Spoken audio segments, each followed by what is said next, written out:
Desde o ventre, Sansão carregava um fardo. Ser separado por Deus, um nazireu, consagrado antes mesmo de respirar. Mas o que significa ser escolhido quando você é humano demais para carregar tal destino? Esta não é apenas a história de um homem de força incomparável, mas de um coração dividido, uma alma dilacerada entre o chamado de Deus e os gritos de sua própria carne. O nome de Sansão ecoa como sinônimo de poder, mas poucos conhecem o Sansão dos silêncios, o homem que chorava no escuro, o menino que cresceu ouvindo profecias, mas sem saber o que era ternura.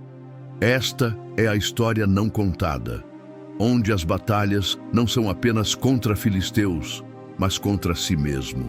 Prepare-se para uma jornada em que a força destrói, mas também protege, onde o herói falha, mas o propósito permanece, onde Deus trabalha mesmo nas ruínas. Esta é a história de Sansão, não como o mundo o viu, mas como o céu o escreveu.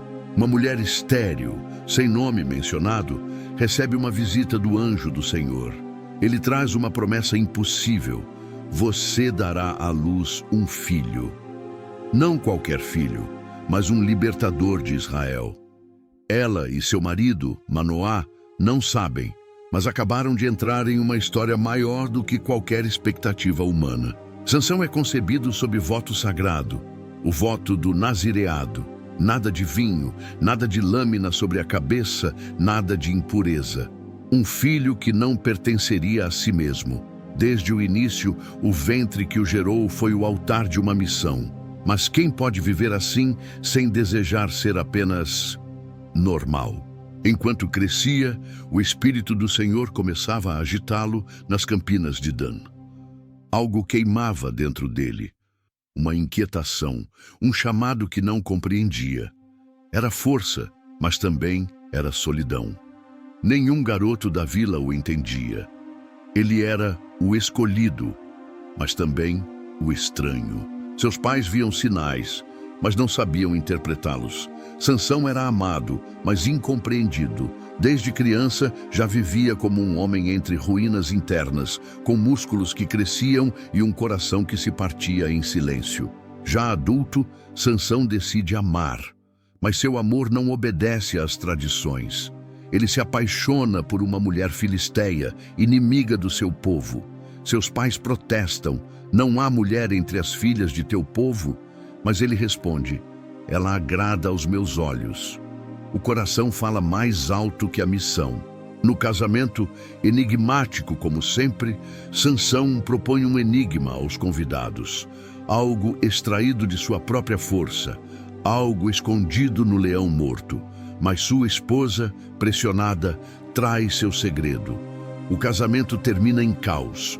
O amor que ele queria proteger se transforma em início de sua fúria. Ao voltar para tomar sua esposa, descobre que ela foi dada a outro homem.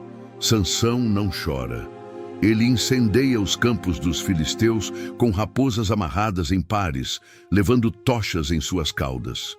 É vingança, mas também é dor camuflada. O homem de Deus começa a se perder em sua própria guerra pessoal. Amar para Sansão era um campo de batalha. Toda vez que estendia o coração, o mundo o feria. Toda vez que confiava, alguém o traía. O herói forte começava a mostrar suas rachaduras. Os filisteus querem vingança. 3.000 homens de Judá prendem Sansão para entregá-lo.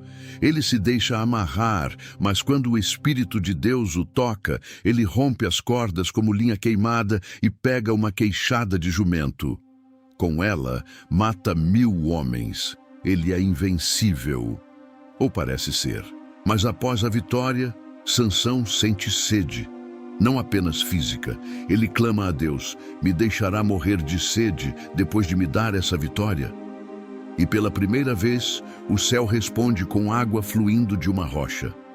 Sansão percebe: até ele, o forte, depende da misericórdia. Durante anos, Sansão julga Israel, mas nunca o vemos cercado de conselheiros, de amigos. A força o isolou. Ele se torna um homem solitário, resolvendo tudo com seus braços, carregando o mundo no próprio peito, mas sem ninguém para dividir o peso. O homem mais forte de Israel era também o mais vulnerável, e o que ele não sabia era que a verdadeira batalha ainda estava por vir. Não contra exércitos, mas contra uma mulher chamada Dalila. Dalila não era apenas uma mulher, ela era o espelho do desejo e da fraqueza de Sansão. Os filisteus a compram para descobrir o segredo da força do juiz. 3 vezes ela tenta, 3 vezes ele mente, mas o jogo de sedução e manipulação segue até ele se render. Se cortarem meu cabelo, minha força me deixará, ele revela. Não era só o cabelo, era o símbolo do pacto com Deus. Sansão troca seu chamado por um instante de entrega. Dorme no colo do engano. A lâmina que corta seus cabelos é a mesma que separa sua alma de sua missão. Os filisteus o prendem, cegam-no, amarram-no. O herói está derrotado, sem visão, sem força, sem honra. Agora ele é apenas um escravo, girando a mó como um animal. Sansão, o libertador, é agora o cativo. Mas algo invisível acontece. Seus cabelos começam a crescer. O voto, embora quebrado, não é esquecido por Deus. A ruína não é o fim. Há esperança no silêncio da cela. A história ainda não terminou. Os filisteus organizam uma grande festa para zombar de Sansão. Trazem-no ao templo de Dagom para rir do homem que antes os derrotava. Ele é conduzido por um menino cego, ironia divina, porque agora ele vê mais do que via antes. Sansão encosta nas colunas do templo. Ora em silêncio. Senhor, lembra-te de mim. Fortalece-me mais esta vez, para que eu vingue minha visão. É o clamor de um homem quebrado, mas sincero. Não há mais orgulho, apenas arrependimento e entrega. Com um grito de força e fé, Sansão empurra as colunas. O templo desaba. Ele mata mais inimigos em sua morte do que em toda a sua vida. O libertador se sacrifica. O homem que errou finalmente cumpre seu chamado, com sangue e poeira. Sansão morre como viveu, sozinho entre escombros, mas nas mãos de Deus. Sua história não é perfeita, mas é real. É a história de um Deus que usa até os caídos para cumprir seus planos.